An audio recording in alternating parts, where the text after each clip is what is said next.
हम लोग macro economics का थोड़ा सा क्विज देखेंगे। माइक्रो का और हम लोग ने बेसिक कॉन्सेप्ट ऑफ इकोनॉमिक्स का क्विज पढ़ चुका है। आज हम लोग मैक्रो इकोनॉमिक्स का क्विज देखेंगे। इसमें नेशनल इनकम और मैक्रो इकोनॉमिक्स के कुछ टॉपिक्स होंगे जो मैंने पढ़ाया है, बस उसी के क्विज होंगे। ओके, तो चलिए स्टार्ट करते हैं। देखिए, सबसे पहले अगर हम बात करें नेशनल इनकम, ठीक है, नेशनल इनकम आप लोग ने पढ़ा। नेशनल इनकम का ये क्वेश्चन है जिसमें मैंने न्यूमेरिकल सॉल्व करना तो बताया था। तो देखिए यहाँ पे क्वेश्चन क्या है, जीडीपी एट मार्केट प्राइस। तो gross domestic product at market price exceed GDP at factor cost by the amount of revenue raised. तो इसका आंसर क्या होगा? आपको क्वेश्चन थोड़ा अटपटा सा लग रहा है, लेकिन आप डरिए मत। देखिए, अगर हम बात करें जीडीपी एट मार्केट प्राइस, तो यहाँ पे लिख लीजिए GDP at market price is equal to, ठीक है, जी यहाँ पे लिखा हुआ है जीडीपी एट फैक्टर कॉस्ट, ठीक है। तो आप यहाँ पे लिखिए जीडीपी एट फैक्टर कॉस्ट, ठीक है। तो यहाँ पे ग्रॉस खत्म, मैंने सिखाया था, डोमेस्टिक खत्म। अब यहाँ पे मार्केट प्राइस, यहाँ पे फैक्टर कॉस्ट है अंदर में, तो प्लस नेट इनडायरेक्ट टैक्सेस, ठीक है। नेट इनडायरेक्ट टैक्सेस का फॉर्मूला क्या है? Indirect tax minus subsidy.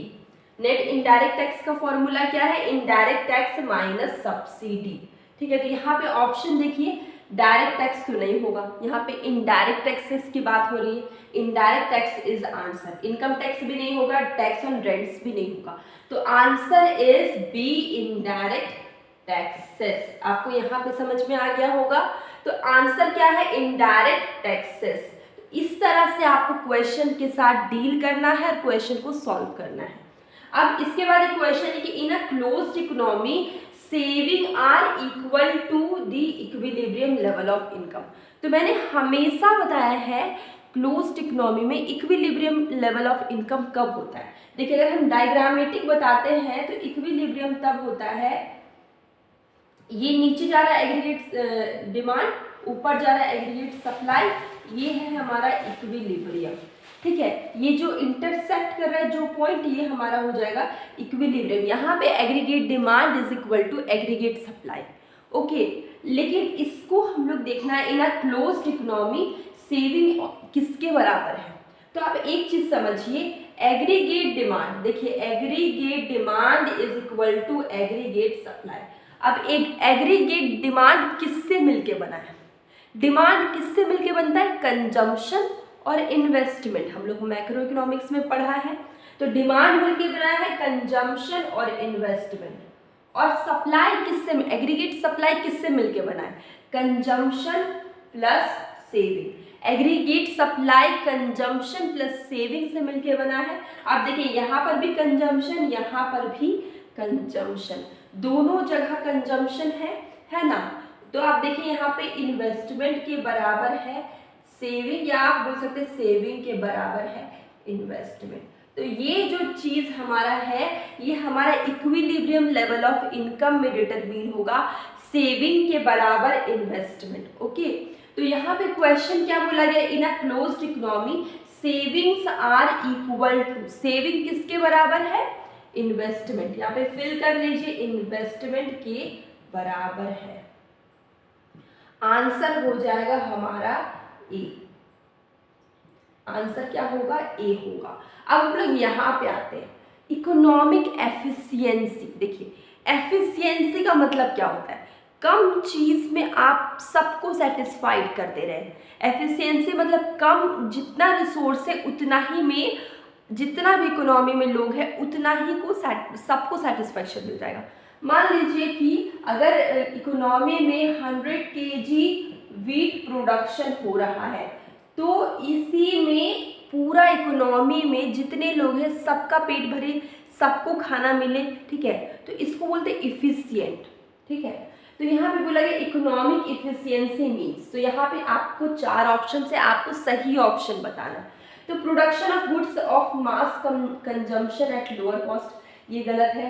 मास कंजम्पशन एट, ये कुछ समझ का के ही बाहर है। Production of goods and service are those who are purchasing power. तो प्रोडक्शन करेंगे जिसके पास परचेजिंग पावर, ये भी गलत है। Getting greatest satisfaction from available resources, answer is C. ठीक है, जितने रिसोर्स है, मैं लिख दे रही हूँ आंसर सी है, जितने रिसोर्स है उसमें से सारे लोगों को सेटिस्फैक्शन मिले, हायर सेटिस्फैक्शन मिले, उसी को हम लोग बोलते हैं इकोनॉमिक एफिशिएंसी। अब हम आते हैं macro economics is the study of. तो मैक्रो इकोनॉमिक्स में हम लोग क्या क्या पढ़ते हैं? आप लोग ने पढ़ा है इन्फ्लेशन, ठीक है, कंटिन्यू जो प्राइस बढ़ जाता है उसको बोलते हैं, कंसिस्टेंटली प्राइस बढ़ते रहेगा उसको इन्फ्लेशन बोलते हैं। डिफ्लेशन पढ़ा, प्राइस घटते रहेगा तो उसको डिफ्लेशन बोलेंगे। उसके बाद फिर आप लोग ने अनएम्प्लॉयमेंट पढ़ा जिसमें स्ट्रक्चरल, फ्रिक्शनल और बहुत तरह के अनएम्प्लॉयमेंट आ जाते हैं, डिस्गाइज्ड अनएम्प्लॉयमेंट आ गए। उसके बाद आप लोगों ने ग्रोथ पढ़ा। तो ये जो तीनों टॉपिक्स है ना, ये तीनों टॉपिक्स क्या है मैक्रो इकोनॉमिक्स के। तो आंसर हो जाएगा 3 ऑल दी अबव। आंसर क्या हो जाएगा? 3 ऑल दी अबव। तो ऑल ऑफ दी अबव, ये हमारे 4 क्वेश्चंस थे। अब हम नेक्स्ट टाइम में और क्वेश्चंस करें। देखिए बिजनेस साइकिल की बात करें तो हमारा 4 बिजनेस साइकिल है। आप लोग ने पढ़ा है RERT, R फॉर रिसेशन, ठीक है। तो हमारा 4 business cycle recession, X for expansion, expansion को हम लोग बूम भी बोलते हैं, ठीक है। बूम मतलब कि तेजी की स्थिति, ठीक है, बूम भी बोलते हैं एक्सपेंशन को, ठीक है। जो सबसे हम लोग पीक पे होते हैं ना, बिजनेस साइकिल का सबसे पीक पे होते, चोटी पे सबसे ऊपर होते, तो उसको बोलते बूम। यहाँ पे इकोनॉमी बहुत फास्ट है। उसके बाद देखिए रिसेशन, एक्सपेंशन, रिकवरी और डिप्रेशन, ये 4 स्टेज है हमारे बिजनेस साइकिल में। Recession, expansion, recovery, depression. तो हमारे कितने स्टेज होते हैं बिजनेस साइकिल में? आंसर इज सी, 4 स्टेज है बिजनेस साइकिल के, रिसेशन, एक्सपेंशन, रिकवरी, डिप्रेशन। अब हम देखते हैं फिस्कल पॉलिसी इंक्लूड्स। तो फिस्कल पॉलिसी में क्या इंक्लूड्स होते हैं? तो फिस्कल पॉलिसी मैंने बहुत डिटेल में एक वीडियो में पढ़ाया था, आप उसको देखिए, आपको अच्छे समझ में आ जाएगा।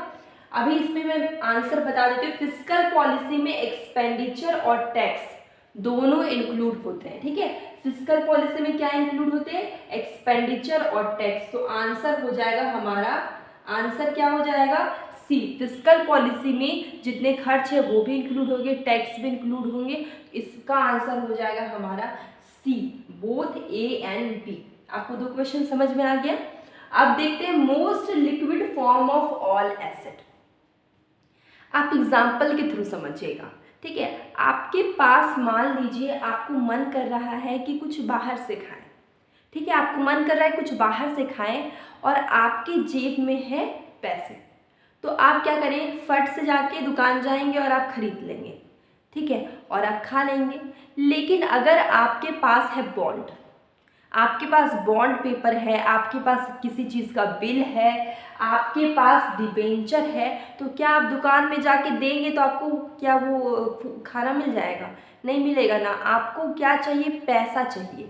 तो पैसा है या करेंसी बोलिए या नोट बोलिए, सबसे लिक्विड होता है। इसको इजीली इसको कन्वर्ट करना, ये सबसे लिक्विड हमारा है, ठीक है। कुछ भी खरीदने के लिए, एक्सचेंज करने के लिए सबसे लिक्विड फॉर्म की बात करें तो सबसे लिक्विड क्या है? हमारा करेंसी है, कॉइन्स है, नोट्स है, ये सबसे लिक्विड है।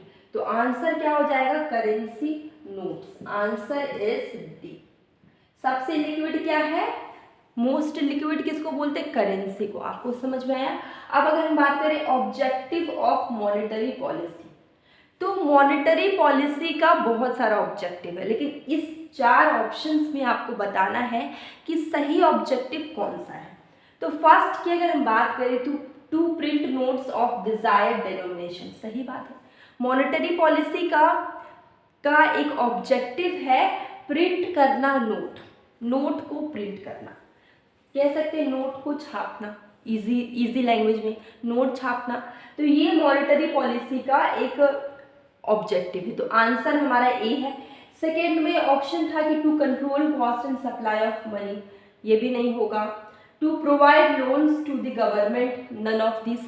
तो मॉनेटरी पॉलिसी लोन्स नहीं देती, मॉनेटरी पॉलिसी एक सप्लाई ऑफ मनी, कॉस्ट और सप्लाई को कंट्रोल नहीं करती, तो ये सब मॉनेटरी का काम नहीं है। मॉनेटरी का काम क्या है? नोट छापना, टू प्रिंट नोट। तो आंसर क्या हो जाएगा हमारा? ए। तो ये हमारे कुछ मैक्रो इकोनॉमिक्स के क्विज के क्वेश्चंस थे। आई होप आप लोग को अच्छा लगा होगा। अगर आपको अच्छा लगा तो आप मेरे चैनल को सब्सक्राइब कर सकते हैं। और अब हम मिलेंगे कल एक न्यू वीडियो के साथ, ठीक है। और मैं मॉर्निंग में डेली क्विज डालती हूँ, आप उसको देखा करिए, आपको बहुत ही बेनिफिट होगा। Have a nice day.